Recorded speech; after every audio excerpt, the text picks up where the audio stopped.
we've talked about football and referee. I want to send Mike somewhere to go and check a VAR. Yes. All right?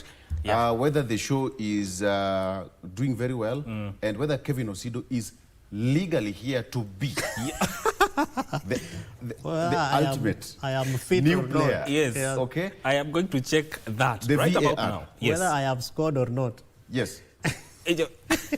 And the new player that is going to be substituted Yes. is called Mark Ndingo. Yeah. So...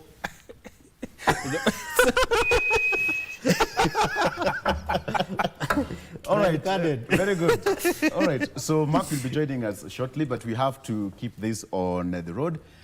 With Kevin, let's talk about what's really happening in the political arena. Of course, with the recent one, the president yesterday declaring and announcing that August 27th will be henceforth be declared and observed every year as Katiba Day in commemoration of the promulgation of the 2010 Constitution. Yeah. You have a copy of the Constitution. Let's just start where we should. Yes. How important is that book? I also have mine, but I've never met Kevin walking without this book.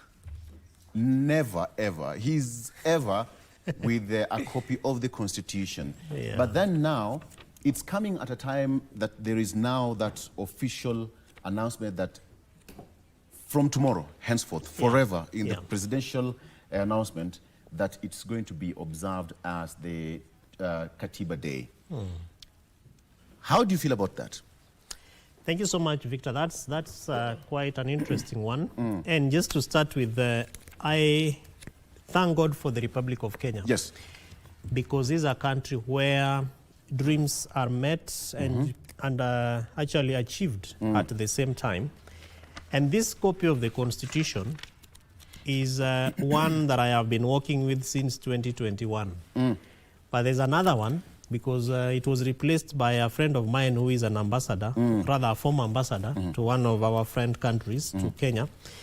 And he saw the one I had. It was properly read, it was torn, it was, it was looking like properly something that has been worked on. Yes.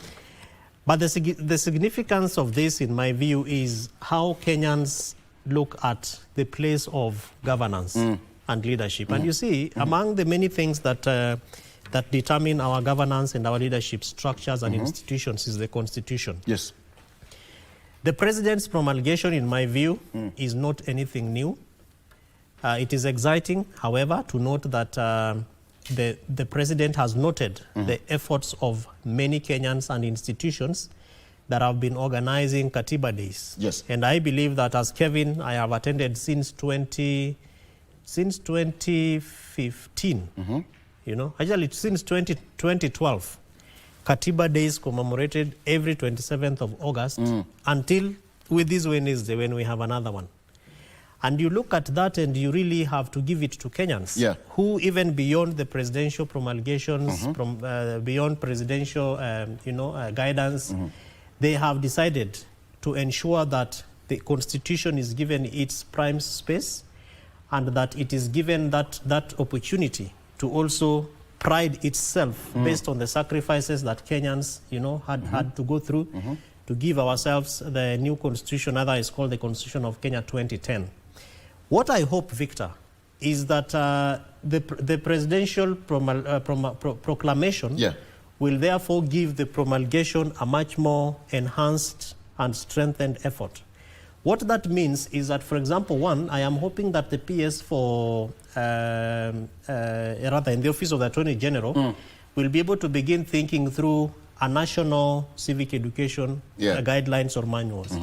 Because we last had such a framework in many years ago.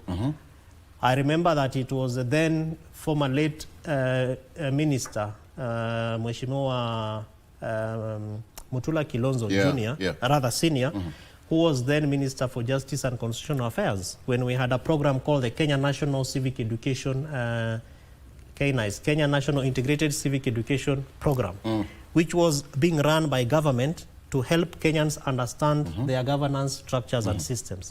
Since then, we have not had a framework to even help Kenyans, to engage in civic education, political education, And so all these things that Kenyans are doing are based on their desire to engage with their constitutions, rather their copies of the constitution, and indeed the context of how politics and leadership is being done here. Yeah. So that when you talk about things like transparency and accountability, in Article 10, Chapter 6 of our Constitution, it is clearly engraved there. But there is no mechanism through which Kenyans are able to understand how do we now understand integrity, the role of EACC, and all these issues. So that when the president now promulgates the date, we hope that there is going to be also funding. Because he has said now this needs to be commemorated nationally, even internationally, in our embassies and high commissions. And so the government needs to begin to think through putting in place mechanisms that will bring partners, mechanisms that will bring all stakeholders, particularly the citizens, and then have our ring-fenced funding to ensure that those programs for civic education and politics are happening. I'm getting a communication from my match official here that the new player that we are talking about is already here, and VR says that he's fit to come in. Mark Dingo, he's going to be our midfielder. Thank you. Are you a member of any football team? Did you ever play football? Yeah, I play football. Ah, good. Karibu sana. Asante. This is the way we play political football. The best way we know how the way we've been doing it. Karibu. Karibu. Let's just do this before we take a quick break. Tomorrow is 27th of August, and we've all been here. Just looking back at that particular moment when the late President Mwai Kibaki lifted that constitution after years and back and forth and different drafts, Bomas going to Naivasha, Kilifi, and it was a lot of work. But then now finally we had it. 13 years later, all of you were in Homa Bay for the Devolution Conference, and basically you can see the progress that the country has made. Much as there's a lot more that need to be done, it's work in progress. But how did you receive that news to start with? Thank you, Victor, and thank you for having me here. Looking back at 13 years at Uhuru Park, I remember very well when Kibaki had just lifted the new constitution. Yeah, there was so much excitement and so much expectation from the Kenyans because since we got our independence, up to that time we had a constitution that was not that progressive as the new one. Yeah, and a lot has happened. With the new constitution, I think we've made some tremendous improvement in terms of how we do our governance system. And though a lot has to be done, I think we've gotten somewhere because from 1963 to the time we got this new constitution, if you look at the freedom of speech and you compare the two periods, I think there is so much improvement. Day and night. Yeah, and I think we need also to improve on that. And I'm sure if we have that commitment with our leaders, yeah, so much is going to happen to how we govern our people. Yeah. Okay. You've just come into the game when you're almost going to the first break. So let's take a break and we come back. We just want to get more into it. The 2010 Katiba, it's a new dawn for this country, and of course, I think that's one of the best things that we can pride ourselves of. Having a new constitution 13 years later, many people are actually copying our governance system, and I want us to take a look at that and much more. Schools are back, and we have this issue of capitation. Let's talk about that and much more when you come back. Stay with us.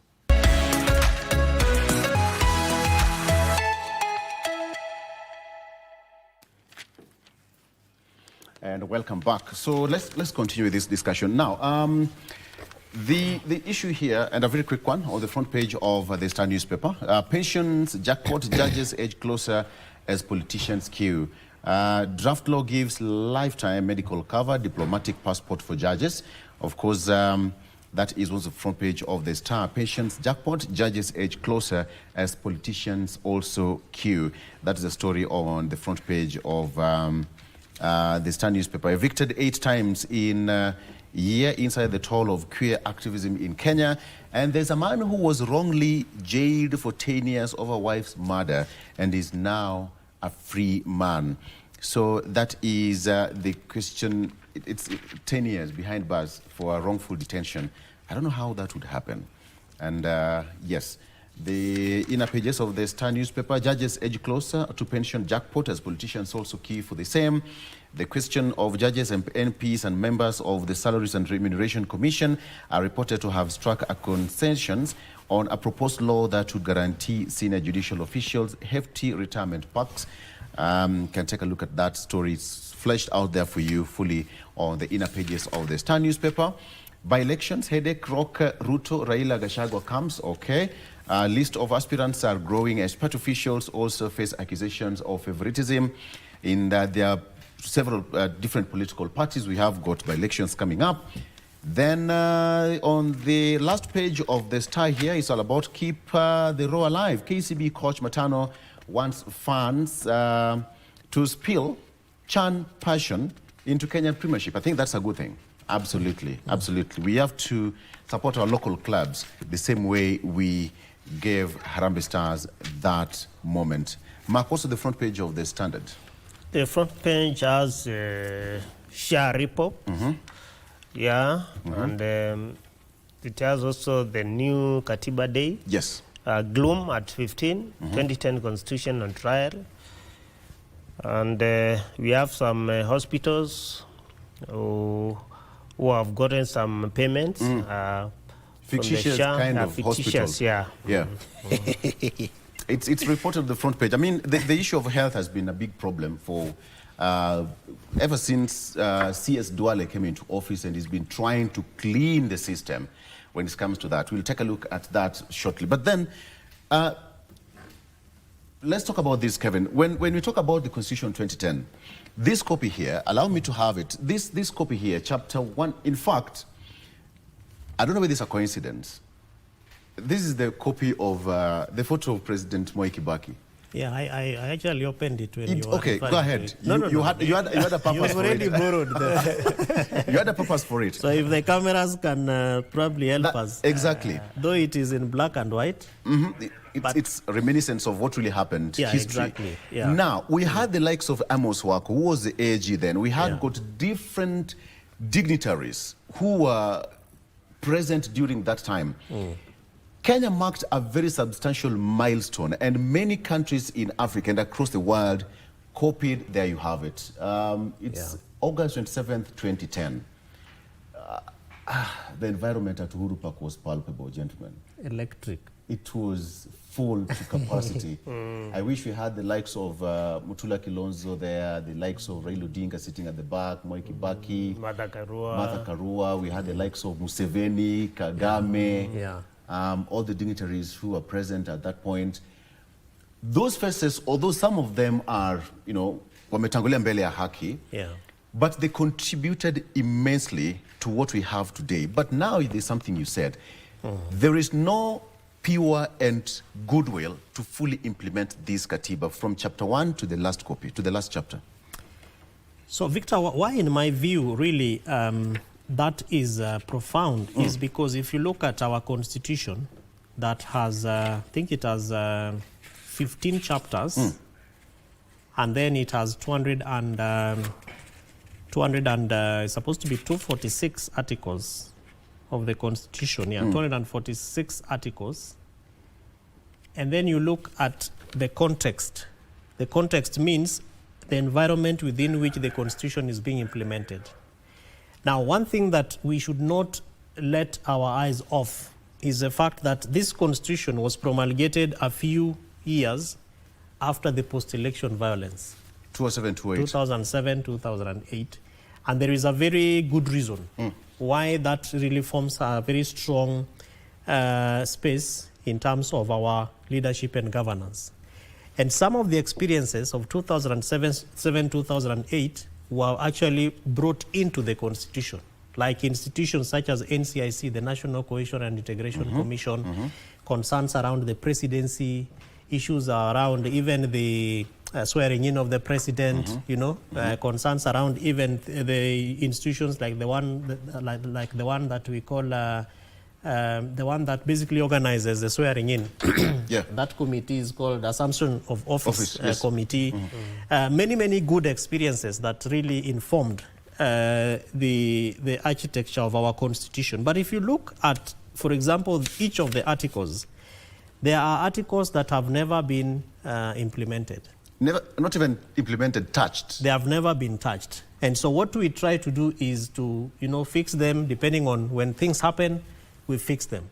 For example, the impeachment of the presidency as a whole, so that we have the impeachment of the deputy president, which is a good thing for us to try and test, but you are doing it in a context where there is no law of impeachment. So you are trying to fix things, you are trying to navigate around them. Impeachment of governors, and even their deputies. Yeah. There is no law insofar as that is concerned. Talk about recall of members of elected members, whether MPs, senators, National Assembly, senators, or even MCAs. There is no law around recall. So some of these articles are in the Constitution, and they become very difficult for certain aspects in terms of what the dream of the Kenyan people were. If you talk about, for example, independent commissions, Chapter 15, and the manner in which even the funding of these commissions still relies in two offices, the presidency and the National Treasury. What makes those commissions independent when IEBC has to go begging for money? And, this is an independent commission. Kenya National Commission on Human Rights and Equality Commission, all those, and you look at the degree of lives, injustices, lives that were lost, and the injustices that Kenyans in different parts of this country have to go through. And then the role of those kind of institutions. Look at the civil society. Of course, we thank the president for now the new Public Benefit Organizations Act of the PBO Act of 2013. But if you look at how civil society or public benefit organizations in this country operate, fully dependent on donor funding, the goodwill of our friends from other countries. Is it not possible that even the Kenyan government can have a budget of resources where public benefit organizations can be able to, and even private sector agencies can be able to, apply for that grant or that funding and then be able to do their work the same way the Americans do, because it is written there from the people, from the American people, and then look at the kind of effect that USAID and its stop work order has had to go through. So there are good things that the Constitution envisioned, but in terms of actual implementation based on our context, we are not breathing them. In fact, I remember that the former Chief Justice even gave a memorandum to the president, the former president, Mheshimiwa former Chief Justice Maraga gave a memorandum for Parliament to be dissolved for failure of achieving the two-thirds gender rule, and that never happened. Yet the Constitution, even as we speak 15 years down the line, expected that this Constitution would then be implemented in total. So as I finish, so that Mark also comes in, you also look at aspects of citizenship. I think that is in Chapter 3, which we have done well, because now I can be a citizen of Kenya and also a citizen of another country if I like and I desire. So we've emancipated the space of dual citizenship. But if you look at, so basically the long and short of it, in my view, Victor, is that we need to think through, given the goodwill that now the president is spewing out there, though we also remember that he opposed the Constitution during those early days of its making and then promulgation, but that is neither here nor there, though it really forms a very strong foundation in terms of how the Constitution is being implemented, so that when you look at certain utterances, like, for example, now the principle of separation of powers. The president is the head of the executive, but is so much inside the legislature to the extent that he even knows how much money who was given, who was not given. Even President Uhuru Kenyatta, even President Mwai Kibaki tried. If you know this, you must have numbers in the National Assembly. So he's playing his card. No, he is, and he's been a member of Parliament. And that is part of, so that I just finished that, is part of what we need to audit in terms of how that principle is supposed to be, is supposed to be activated, so that you allow those institutions to do their work. Let the judiciary. Can you have the American system? What is the American system? I mean, you don't have to have numbers in Parliament for you. But you see, our system and the American one is totally different, because Kenya's system is a pure presidential system. Let me also get this from Mark. Mark, from where you sit, he's talked about separation of powers. You'll visit that shortly. But it seems that we still have unfulfilled promises in this Katiba 15 years later. The goodwill to fully implement it. Yeah, sure. As I said, I think a lot has been done, but we still have a lot to be implemented. Yeah, the new constitution, I think, came at the time when we had some issues in 2007 and 2008. Yes. And I think what has happened is we've managed to implement, or rather, the successive governments have managed to implement what favors them, as opposed to what favors the Kenyans. And I think that's where we are getting it wrong. And also, the issue of having political goodwill has always been a challenge, because most of the governments, since the three successive governments, that is the Kibaki government, Uhuru government, and Ruto government, have not shown that commitment to implement the new constitution. And I think more so because of, the way we are socialized in our society. You'll be forgiven to think that whoever we put in that leadership of our nation has that passion and commitment to serve the people.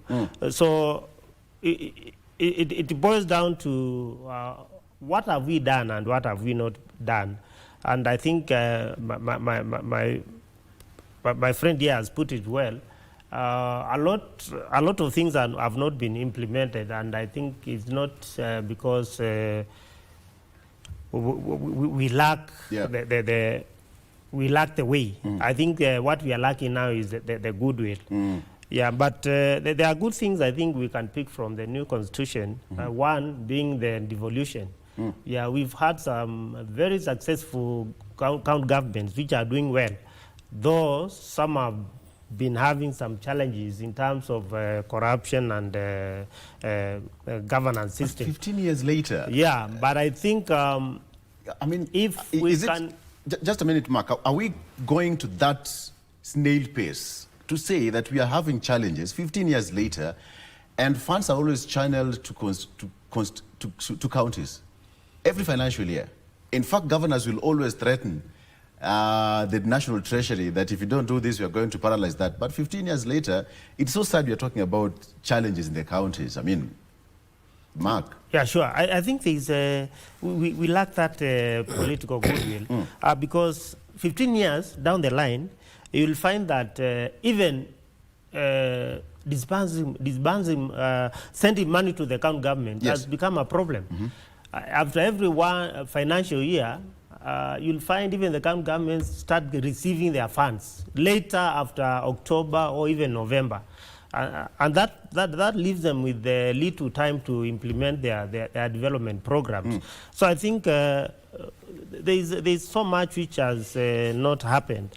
And if we can pick from the county governments and we fully implement what the new constitution says, yes, with in terms of disbursement of funds, I think we can get some good improvement in our counties. Another thing I think we need also to look at is the oversight of the county governments, because you find a governor is supposed to be oversight. The person who is supposed to oversight the governor is the Senate, yes, and also the MCA. And there is a bit of some confusion because we don't know who is supposed to oversight the governor. Is it the Senate or the MCS? And if it's the MCS, we need to empower these MCS so that they can have that capacity to oversight the governor, because you cannot give the mandate of oversight to MCS who have some Miaga salaries and a governor who gets even 10 times of what the MCA gets. So I think we have some of the things we need to improve so that we can have a smooth implementation of the new constitution. The aspect of the executive and the legislature, let's talk about that for a minute, because then that contest, Kevin, that contest, have we lost it? Because Mark has talked about oversight, which is quite crucial. So the three arms of government, of course, we know the judiciary, executive, and legislature, but then now we don't see so much happening with the judiciary. More of, left to be independent. But the legislature and the executive, you'll find executive going to bed with the legislative arm of government, either not to be independent, but to rubber stamp what the executive says. How does this really affect the full implementation of this Katiba, even as now we are getting into the 15 years of it? Yeah, very good question, Victor. And if you look at the Katiba, those arms that you've talked about actually follow each other. So that when you go to chapter 7, you're talking about representation of the people. Yeah. But before chapter 7, you have chapter 6 that talks about leadership and integrity, so that you know the kind of leaders that you are electing to represent you in Bunge. That is now both national and county. And then in chapter 8, you have the legislature. So you've already vetted them, they are right for office, then you elect them, then they get to chapter 8 is the legislature. Then chapter 9 is where we have the executive. And then chapter 10, now you go to the judiciary. Then chapter 11, you go to devolved governments that Mark has talked about.